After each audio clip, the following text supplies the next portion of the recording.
Natasha, and thank you so much for joining me today. Well, today we are going to be using up some prints that we made, but there's something special about these because I made these prints using metallic acrylic paint on purpose so that we could do a special cool thing with them afterwards.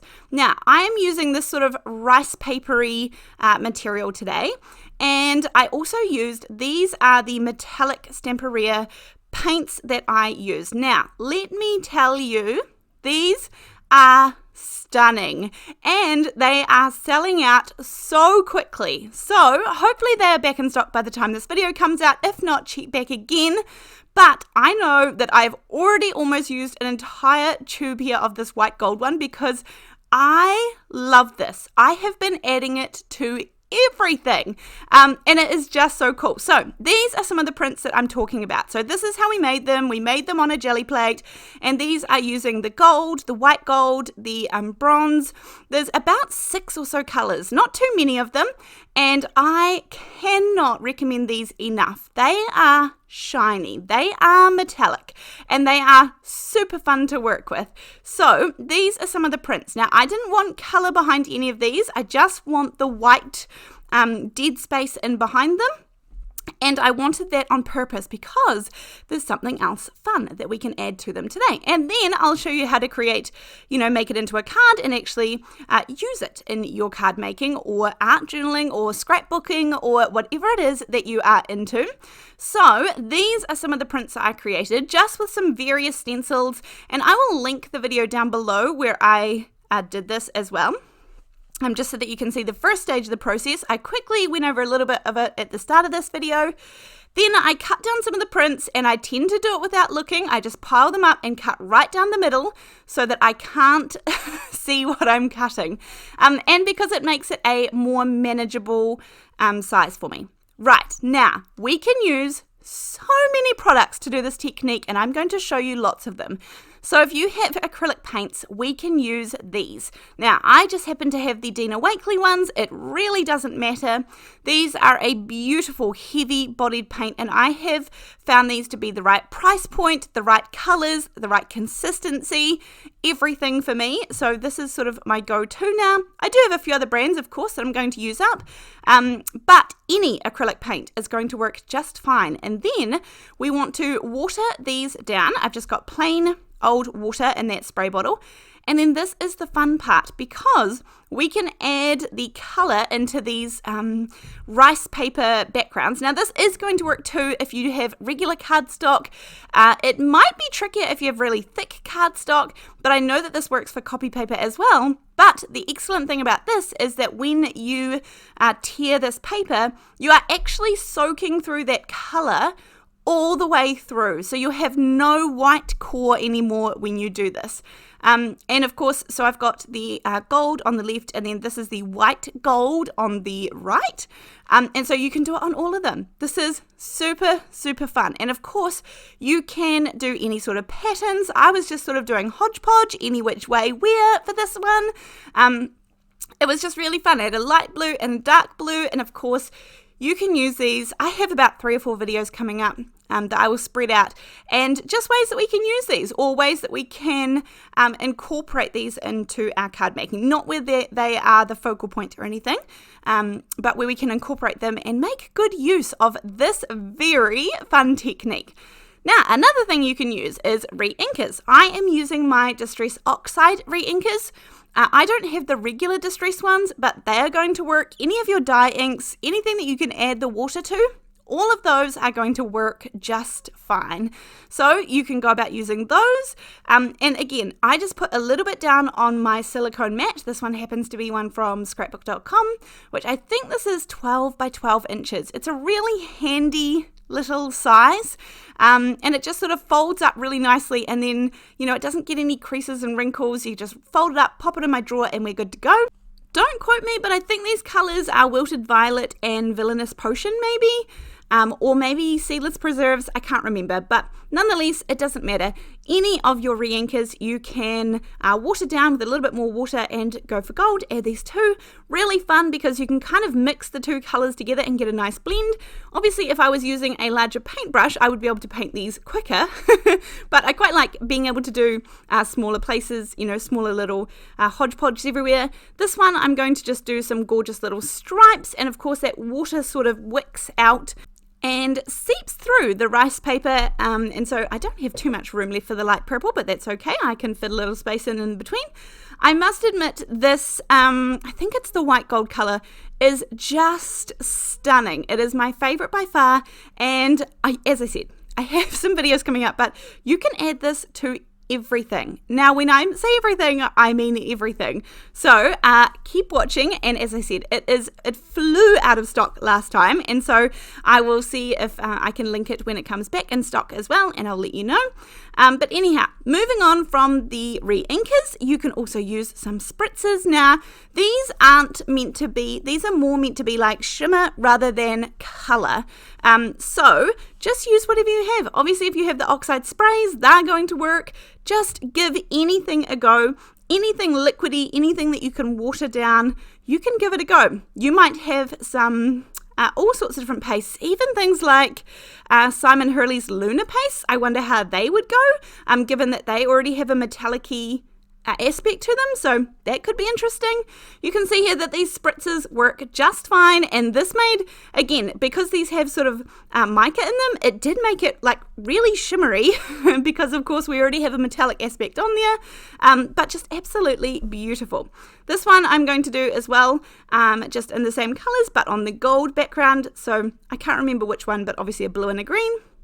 And then I just pop these down to dry. It is now autumn here, and we've had some cooler weather, but I will say that these dry super fast. They're really thin. We're just adding a little bit to them. So it really only took a few minutes for this to dry. You can indeed heat them with a heat gun if you want to, if you're in a hurry and want to see the beautiful results like these. But how stunning are these? The color, of course, is going to go right through to the other side, so it's double-sided. That lends itself to a whole lot of techniques. And of course, no white core. You can see that the color has bled through the entire thing, which is just stunning. Look at the absolute gorgeous metallic finish on these. So much fun. Here's some of the greeny sort of blues that I did. Again, the gold is absolutely stunning, but the white gold is just what takes my heart here, I must say. But nonetheless, they were all just really, really fun to create, and really fun to sort of watch it wick throughout the paper because you don't have ultimate control over it. So these were the spritzers, and I mean, just how stunning are these? These were like second and third generation pulls that I did off the gel plate, and I didn't even think I would end up keeping them, but they ended up being some of my favorites. This was just a really, really fun technique to try, and super, super quick to get lots of beautiful papers that we can use, which is great, but it's important that we can learn how to use these as well and how to incorporate these into our beautiful card making. So even though I really wanted to lean towards my beautiful white gold today, I'm going to choose this one, which is the actual gold color, and some purples and blues. And so I'm going to because this is a pretty bold background, I would say, I'm going to bring in a few more neutral elements. So this is the decal edge rectangles from Honeybee. You don't need to have the decal edge at all. You can just use regular rectangles, but I think this just adds that extra little element, I would say. And then I'm going to run that through, hold it with a little bit of mint tape. The new mint tape comes in different sizes now. So I used to love the 1-inch mint tape, and then it comes in 1/4 and maybe 1/2 inch and 1/4 inches now as well, which is super handy. So I kind of use that more for running dies through and things. This rice paper cuts beautifully in the Spellbinders trimmer. I absolutely love this trimmer, and it has no problem. It is very sharp, and this is I would say the rice paper is kind of, it almost feels like fabric-y, I would say. Lots and lots of fibers, and so I wasn't 100% sure how the trimmer would go, but cuts it like butter. So I have cut this to be roughly the right shape that I need.